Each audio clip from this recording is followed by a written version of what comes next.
الرجيم بسم الله الرحمن الرحيم الحمد لله رب العالمين والصلاة والسلام على سيد الأنبياء وخاتم المرسلين سيدنا ونبينا بالقاسم محمد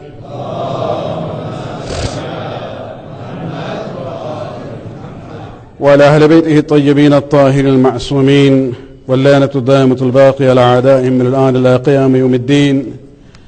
أما بعد، فقد قال الله سبحانه وتعالى في كتابه الكريم: إن الدين عند الله الإسلام. صلوات عليه.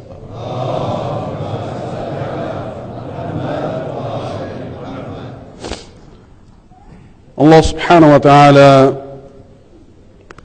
in various verses of the Quran, including the one which I recited, has very clearly declared that the religion that He has chosen for us, the last version of His message which has come through the prophets, is actually the message which is known as Islam, as brought by Hazrat Muhammad Mustafa sallallahu alayhi wa sallam.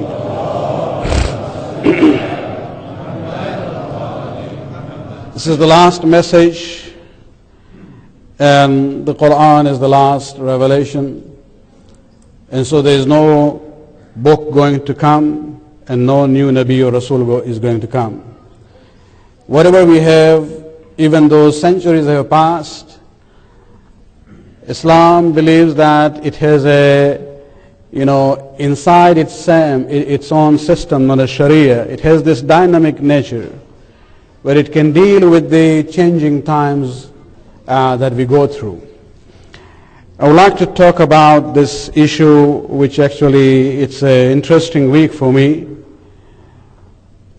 That on Monday I got a call from somebody who actually works as a Muslim chaplain in a hospital in Orlando, where there was a discussion because there was a death there in the community of a young person, and there was a group who wanted to, in a way, harvest the organ from that young Shia child.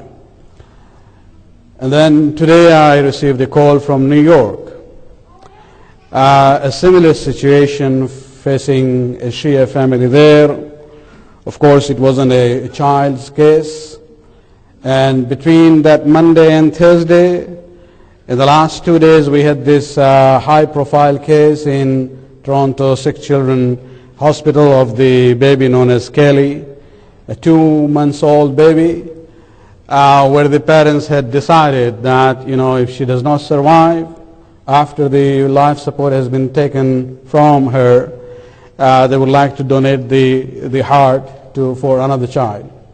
And this has generated a lot of discussion about this whole issue of, organ donation and transplantation. And so I thought maybe, this would be an appropriate issue to talk about. Again, it's not first time that I talked about it.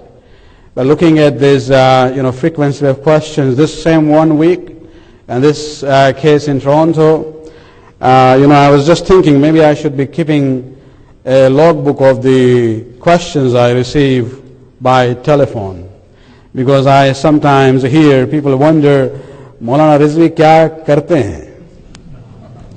So I thought maybe emails is easy to have a record and preserve all the questions that I have to answer from all places around the world.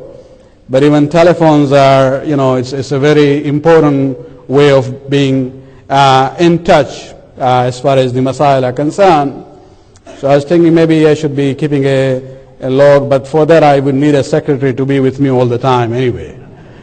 Anyway, so this issue of organ donation and transplantation, this is a new issue, and we should really take pride in the system of ijtihad that we have in the Shia fiqh. We do not have this system where ijtihad is closed, and people even coming centuries later on have to follow, the mujtahideen of early times.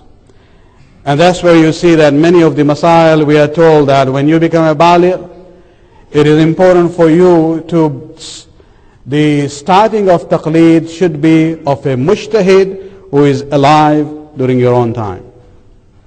And if that mujtahid passes away, you can continue in that taqleed, but the main thing is that your first taqleed in your life when you become baligh should be of a mujtahid who is alive. And this philosophy itself makes it mandatory on the community that there should always be mujtahideen in every generation. And this is where we see the pride that we should be taking in the Shia fiqh. Since the issue of organ donation and transplantation is a new issue, and it is a very controversial issue.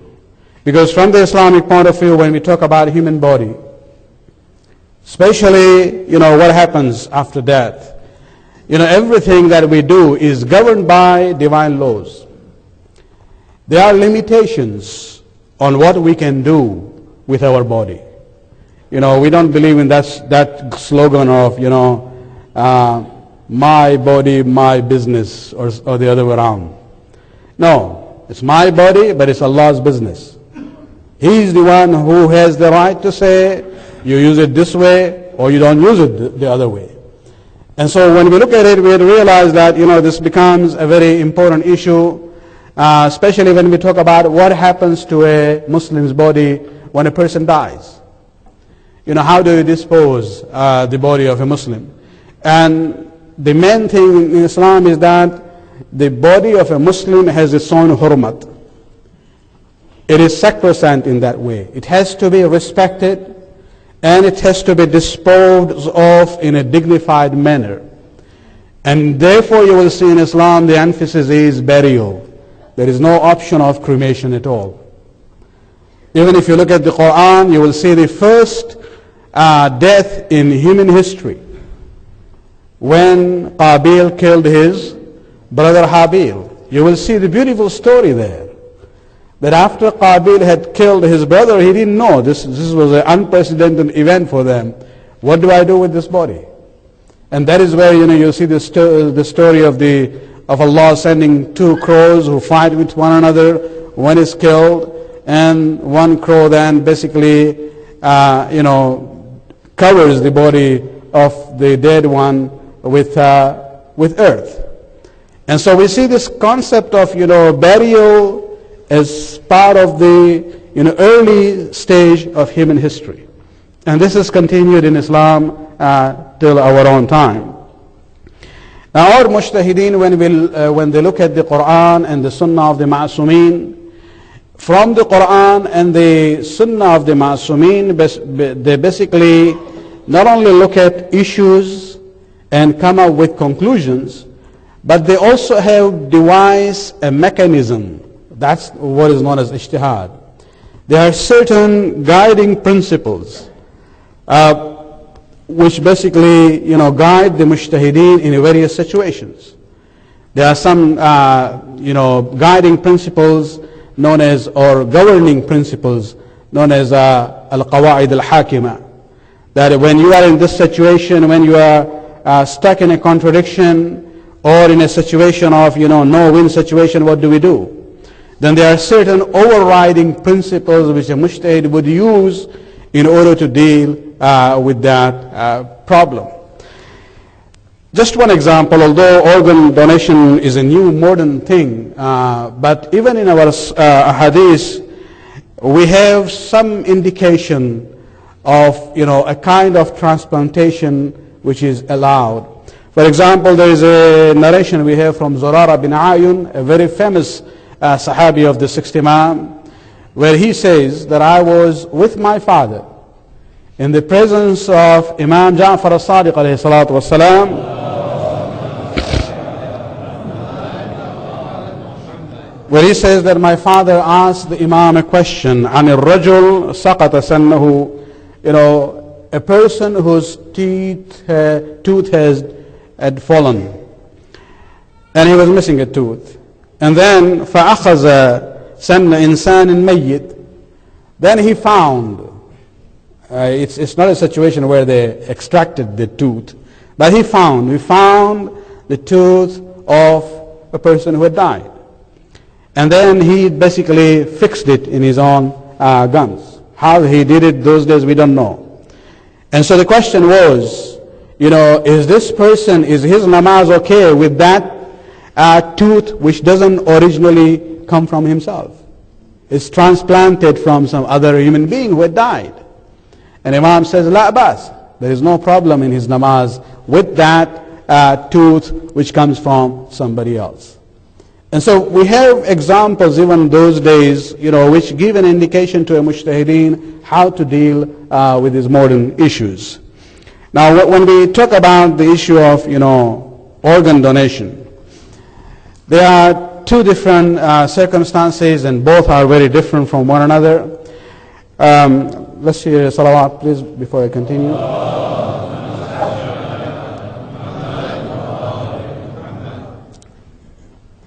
There is a situation where they call عند الحياة and بعد الممات.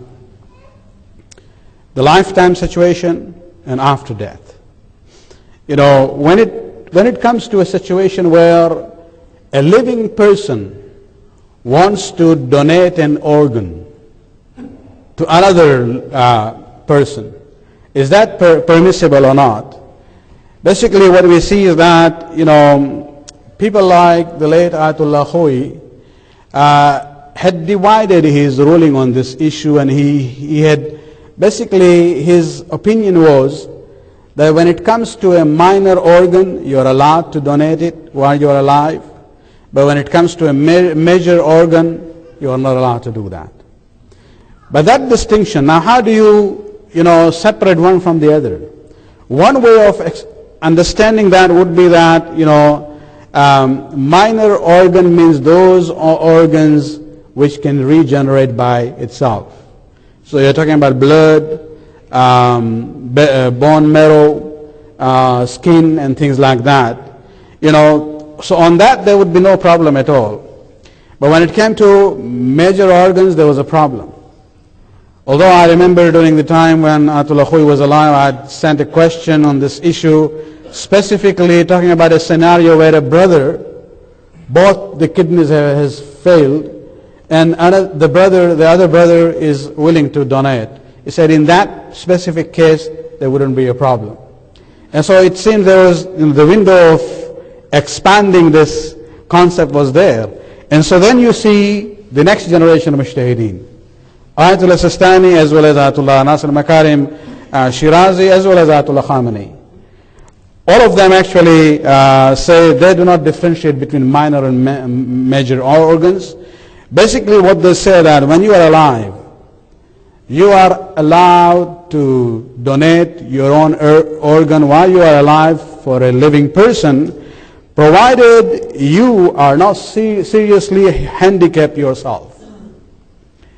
And so even in a kidney transplantation situation, if you have one healthy and the doctor says you can still survive with that, there wouldn't be a problem. So they basically do not make the difference between minor and major organ. What they say is that as long as it does not seriously harm your health and your chances of survival, then you are allowed to do the donation. Salawat on the Prophet.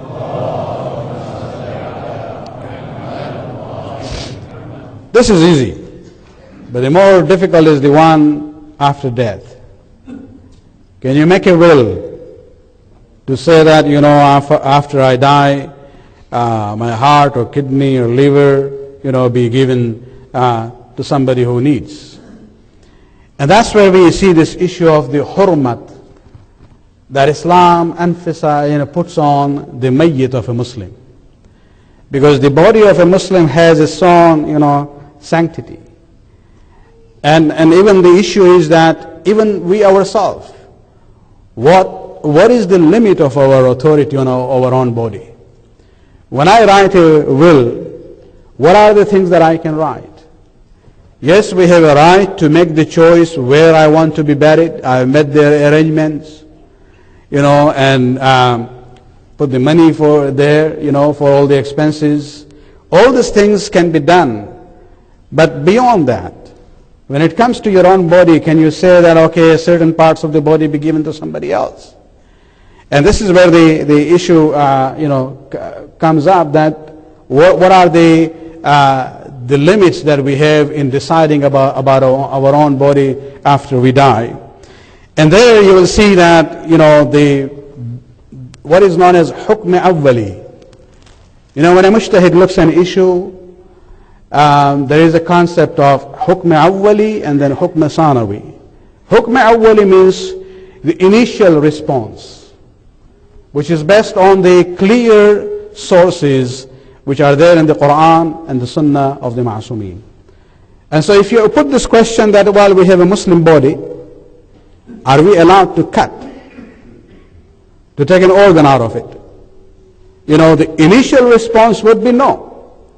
There is a hurmat and sanctity attached to the body of a Muslim which does not allow us to do that. But then the issue comes up, then you raise an exceptional situation. You say, okay, we have this Muslim body versus a Muslim living person. This is a Muslim and this is a Muslim. One is dead, the other is alive. And the life of this Muslim, the survival depends on getting, let's say, a kidney. Then what do? Islam says the sanctity of the body of the Muslim is important, and to do everything which is within our power to preserve the life of this living Muslim is also important. So you have both, that's where the dilemma comes in. It's no more an hukm awwali situation. It's not the initial response. Then a mujtahid is basically stuck there in a situation. And that's where what we call al-qawa'id al-hakima. Then a mujtahid then looks at his sources where we have a hadith on which certain guiding principles have been formulated. For example, there is a principle known as al-muhim wal-aham. Muhim means important. Aham means more important. So you are stuck in a situation. You have a Muslim dead body and a Muslim living person. This is important as far as the hurmat is concerned, and this is also important. And there is no any other option out there. If there are other options, then they will say, no, don't touch this body, whether they have met the will or not. But if there is no option, the only option is to use an organ from this dead mayyit who is Muslim for this body of a Muslim who is living, then the issue is which one of these two is more important.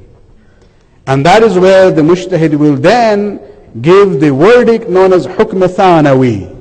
Not the primary response, but the secondary response would be that in this exceptional situation, you would be allowed to take the organ from a Muslim dead body for the benefit of a living Muslim who is in need for that organ. Salawat alayhi.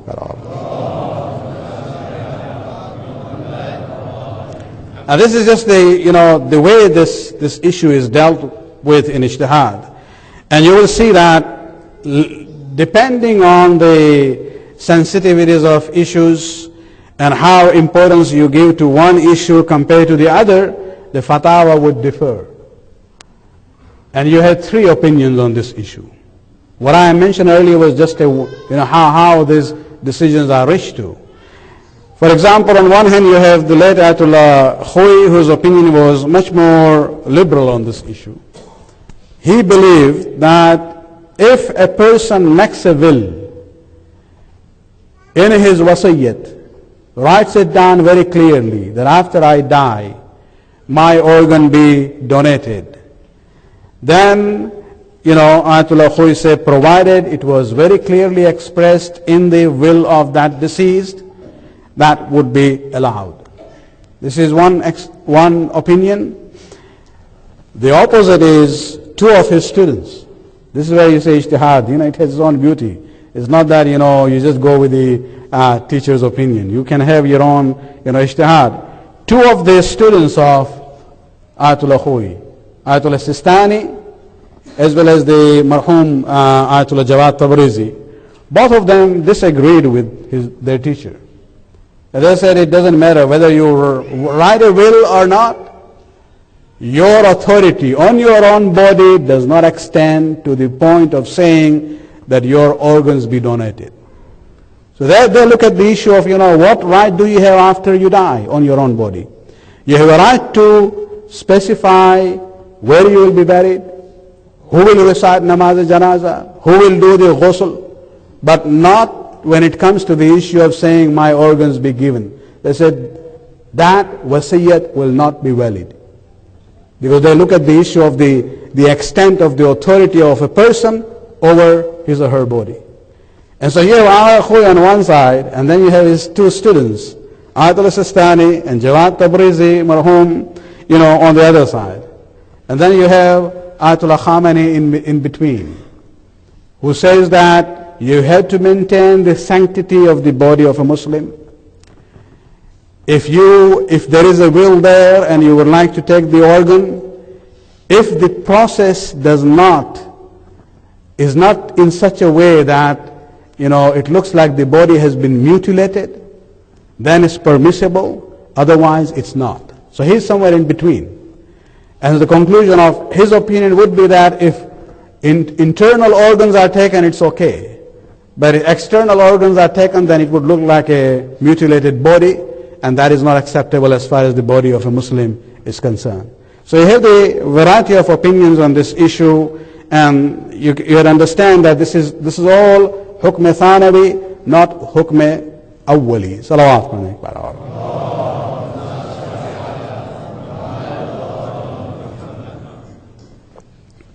This brings us to this question of this child in Toronto Sick Kids Hospital. Does the father or the mother, do the parents have the authority to donate the organ of their child who is dead?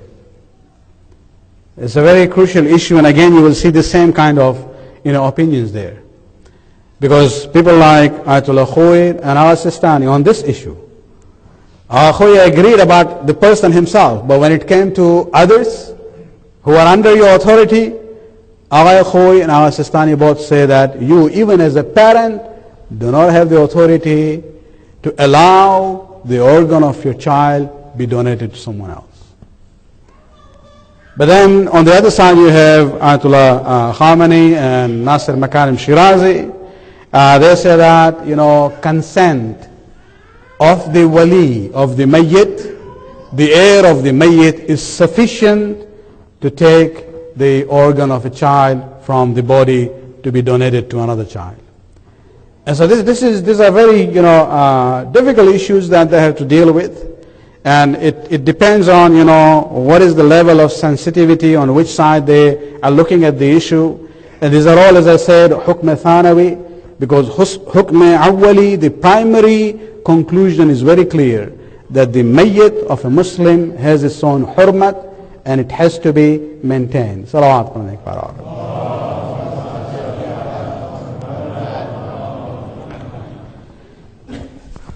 This was about donating, but what about receiving? There wouldn't be a problem at all. But then they say, well, how can I get it from a kafir?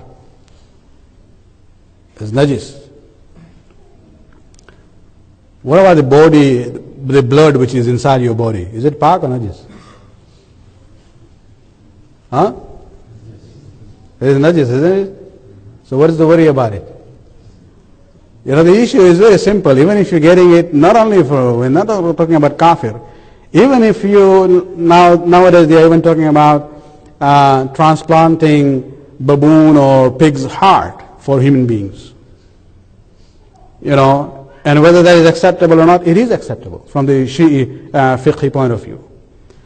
Because once that organ is, transplanted into a Muslim's body, especially if it's internal, then there's no issue of taharat and najasat. When we talk about the issue of taharat and najasat, this is all external, nothing to do with what is inside.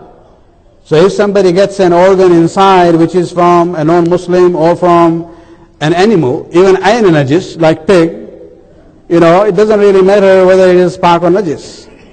And if it is an external organ, then, till the time of healing, after the transplantation has been done, this person has to basically deal with the issue of tayammum.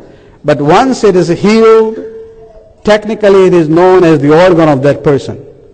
If you remember the masail you learn in madrasa, one of the methods of mutahirat is intiqal.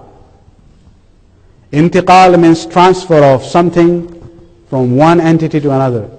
That organ was of a najis animal or of a non-Muslim human being. But once it's transplanted onto a Muslim's body, it becomes his body as organ. And then since it has become his, then there's no issue of najasat there anymore. Salawat purnaik barah.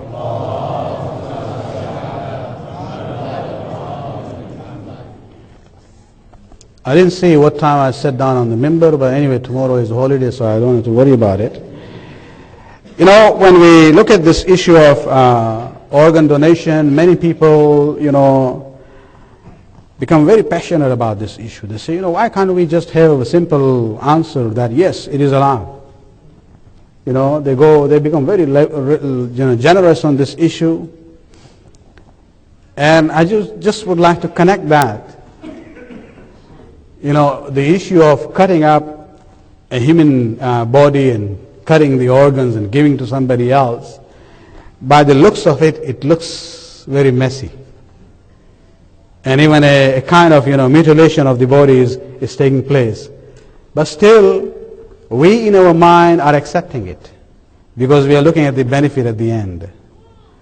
We realize that sometimes things happen which might not always look very rational. Unless you go deep into it, there wouldn't be a problem. When we talk about this issue of, organ donation, the person goes through pain and suffering. It's not that it's easy.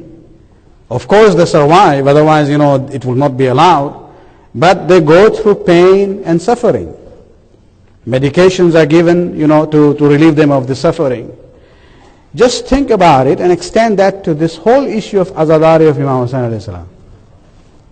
We hear the questions from the same people who would say, make halal absolutely everything about organ donation. When it comes to matam, why should I hit myself? Why should I, hurt my own body? Baba, how much hurt you are getting there? You're still going to survive. When we talk about it, we realize what is the purpose of it. And it's not an issue of saying, this doesn't look, rational or logical. No. Because when you look at azadari, that is actually a perspective of law. It's not a perspective of aql. You're looking at things from your heart. You really would like to feel the pain. And I don't think any azadar of Imam Hussain can even imagine to think even one person of the suffering and pain of Imam Hussain and his family and his ashab. But this is the closest that we come without, permanently harming ourselves when we talk about matam. You look at, probably it is these days, I'm not sure, in Good Friday, Monday, Easter Monday time, when the Christians remember the crucifixion, the death and rising again of Jesus, you will see that in Jerusalem, even now, there are many Christians.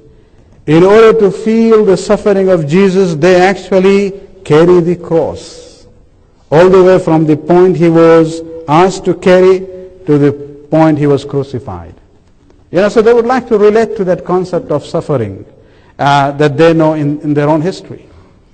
If you see, for example, there is a shrine I think it's in Portugal. There is a village in higher elevations known as Fatima. Probably this was an area which was under the domain of the Ottoman Empire, and therefore the name of that village is Fatima. And about 100 years ago, 3 Catholic girls saw the vision of Mary there. This is what they claim. And because of their vision and their ziyarat, basically, they have built a shrine there. And it's from that day that Maryam has been given this name, the Lady of Fatima, referring to the village of Fatima. And Catholics go for ziyarah of that place. And since it's on a higher elevation, you will see some of the programs when you have on History Channel.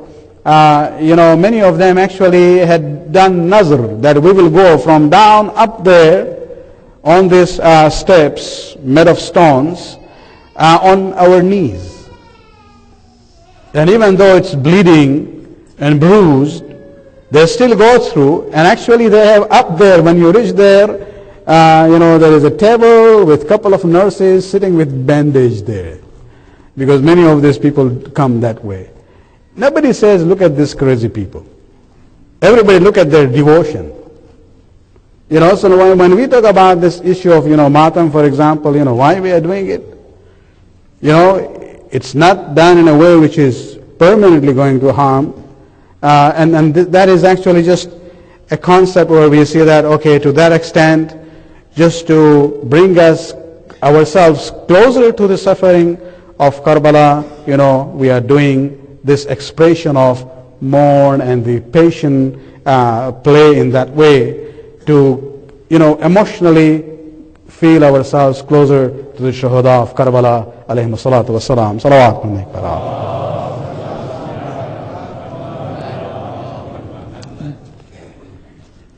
اسلام میں میت کی حرمت بہت ہی اہم ہے، اور یقیناً آپ جانتے ہیں کہ کس طرح سے ہمارے یہاں میت کے بارے میں احکامات وارد ہوئے ہیں کہ کس طرح سے میت کو ٹریٹ کرنا چاہیے، اور غسل اور کفن کے بھی مراحل میں پھر نماز کی بات ہوتی ہے، اس کے بعد تدفین کی بات ہوتی ہے.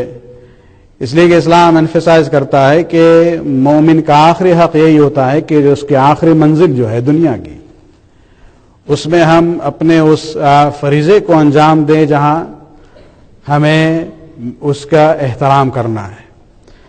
اور میت کی بے حرمتی وہ اسلام نے کبھی بھی قبول نہیں کیا. اور اولین حکم جو آئے ہیں مدینہ کے زمانے میں، رسول اسلام کے زمانے میں، جنگ احد میں ہے. جنگ احد میں مسلمان شروع میں جو ہے جیت جاتے ہیں، لیکن جن تیر اندازوں کو پہاڑ کے ایک وادی میں رکھا گیا تھا تاکہ وہ بیک سائڈ سے کفار حملہ نہ کر سکیں، انہوں نے جب دیکھا کہ یہ کافر جو ہیں بھاگ رہے ہیں اور مسلمان جو ہیں مال غنیمت جمع کر رہے ہیں، تو یہ لوگ سمجھے کہ ہمارا شیئر نہیں ملے گا. اپنے کمانڈر کے آرڈرز کے برخلاف یہ اتر گئے اپنی پوزیشن سے، وہاں میدان میں آئے کہ جتنا بھی ہمیں مل سکتا ہے ہم جمع کر لیں، جبکہ رسول کا حکم تھا کہ ہم جیت جائیں یا ہار جائیں، you don't have to leave your positions. اور خالد بن ولید جو زمانے میں مشرکین کا سردار تھا، کیولری فورس کا، وہ اپنے گھوڑے سوار دستے کے ساتھ دور بیٹھا تھا، اس نے جنگ میں شرکت نہیں کی تھی اس وقت. اور اس نے جب دیکھا کہ یہ آرچرز جو ہیں اپنی پوزیشن سے ہٹ گئے ہیں تو اس کو اپورچونٹی ملی. وہ آتا ہے وہاں پیچھے سے جو ہے اپنے گھوڑے سوار کے ساتھ اٹیک کرتا ہے. وہ مسلمان جو ہیں وہ بالکل ہی انپریپیئرڈ تھے، کیونکہ وہ سمجھے کہ جنگ ختم ہو گئی. اور انہوں نے جو حملہ کیا ہے تو جو کافر بھاگ رہے تھے انہوں نے دیکھا کہ بھائی یہ تو ہمارے سپاہی ہیں جنہوں نے حملہ کیا ہے پیچھے سے، تو وہ سامنے سے وہ آئے. اور اسی میں وہ جنگ ہوئی کہ جس میں مسلمان کے ہاتھ سے فتح ہاتھ میں آ چکی تھی اور وہ شکست میں بدل گئی. اور اسی میں رسول اسلام زخمی ہوئے ہیں، اور جتنے بھاگنے والے تھے پہاڑ پر وہ اسی جنگ کی بات ہے. اور وہاں پر اسی جو سیکنڈ کاؤنٹر اٹیک جو ہوا ہے اس میں جناب حمزہ رسول اللہ کے چچا کی شہادت واقع ہوئی ہے. اور قتل کرنے والا ایک غلام تھا جس کا نام ہے وحشی، جو ہندہ، معاویہ کی ماں اور یزید کی دادی کی بات ہو رہی ہے. اور اس کے دل میں جناب حمزہ کے سلسلے میں اور رسول اور علی کے سلسلے میں جو بغض تھا، جب اسے معلوم ہوا کہ جناب حمزہ کو شہید قتل کر دیا گیا ہے تو وہ آتا ہے وہاں، وہ آتی ہے اپنے غلام کے ساتھ اور وحشی کو حکم دیتی ہے کہ جناب حمزہ کے سینے کو چاک کرے. اور جگر کو نکالنے کے بعد چباتی ہے اپنے ہیٹریٹ کو ایکسپریس کرنے کے لیے. اور رسول اسلام جب یہ جنگ ختم ہوئی ہے اور جب آئے ہیں اور میدان جہاد کی طرف معائنہ کرنے کے لیے، جب اپنے چچا کے اس مسلح شدہ میوٹیلیٹڈ باڈی پر نظر جاتی ہے، رسول پر جو تاثرات تھے اور جو ریئیکشن تھا اتنا اسٹرانگ تھا کہ وہیں رسول نے حکم دیا ہے کہ ہمارے دین میں کسی کا بھی مردہ ہو اس کا مسلح کرنا حرام ہے. یہ حکم رسول نے وہاں دیا ہے اس وقت تمام مسلمانوں کو روز اول سے، کہ چاہے دشمن کیوں نہ ہو لیکن اس کے مارنے کے بعد اس کے باڈی کو میوٹیلیٹ کرنا جو ہے مسلح کرنا حرام ہے. اور یہی حکم آپ دیکھتے ہیں صحیح معنی میں صرف اس ایک حکم کی بنیاد پر آپ کو دیکھنا ہے کہ اسلام محمدی کس مذہب میں آیا ہے، تو آپ دیکھیں گے کہ رسول السلام نے احد میں یہ حکم صادر کیا ہے. امیر المومنین نے اس کو ایمفیسائز کیا ہے کب؟ ضربت لگنے کے بعد، اپنی شہادت سے پہلے جو وصیتیں کی ہیں حسن اور حسین کو، اس میں یہ یہی ہے، اپنے بیٹوں سے کہتے ہیں کہ دیکھو اگر ہم زندہ رہیں تو معاملہ ہمارا اور اس کا ہے، لیکن اگر ہم زندہ نہ رہیں تو یاد رکھنا قصاص اور ریٹیلیشن کا قانون ذہن میں رکھنا.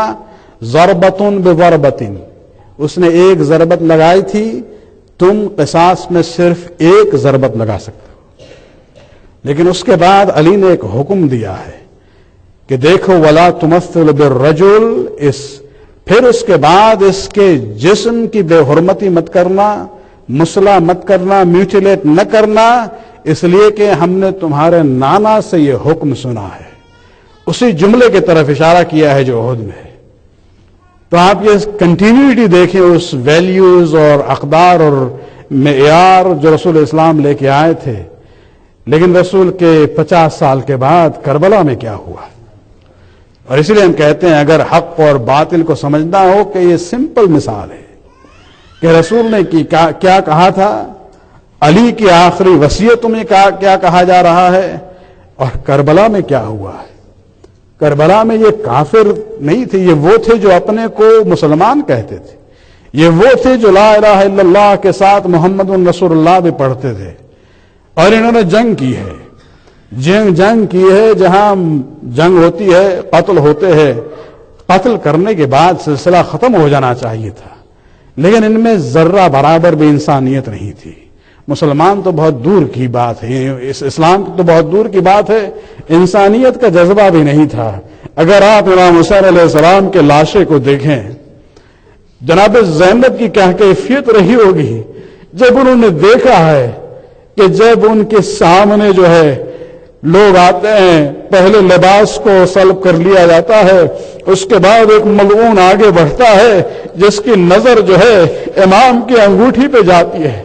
ازوارہ حسین امام نے اپنی شرم و حیا کے عنوان کو دیکھے کہ امام نے اپنے آخری وقت میں اپنے کمر بند پر اپنے ہاتھ کو بند کر دیا تھا.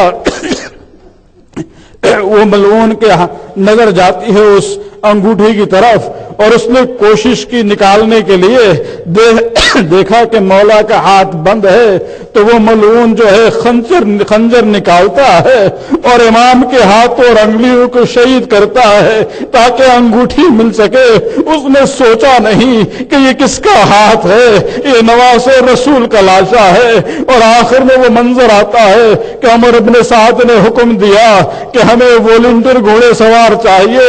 10 ملعون تیار ہو جاتے ہیں، گھوڑے مشرق سے مغرب اور مغرب سے مشرق کی طرف دوڑتے ہیں، اور اس درمیان میں حسین کا لاشا اس طرح سے پامال ہو جاتا ہے کہ سینے کی ہڈیاں پشت کے ہڈیوں سے جا کے مل جاتی. الا لعنۃ اللہ علی القوم الظالمین سيعلم الذین ظلموا ای منقلب ینقلبون. خداوند اس کا لباس قبول فرما، ہمارے گناہوں کو بخش دے، ہمارے توفیقات میں اضافہ فرما، امام کے ظہور میں تعجیل فرما. ربنا تقبل منا انك انت السميع العليم. Before we go for ziyarat, just a brief announcement. the normal weekly classes that we have started yesterday. This will go on to, inshallah, end of Rajab or early Shaban, about 10 to 12 sessions, and this time we are dealing with some moral and ethical issues and using the 40 hadiths of Ayatollah Imam Khomeini as a text and a guideline for discussions. We will not be going through it word by word or theme by theme, but that will be the basis of our discussion in these sessions that we will have on Wednesdays after Maghrib. You know, people talk about having discussions and classes. These have been going on for many, many years, and this is one more series that we just started last night. Salawat.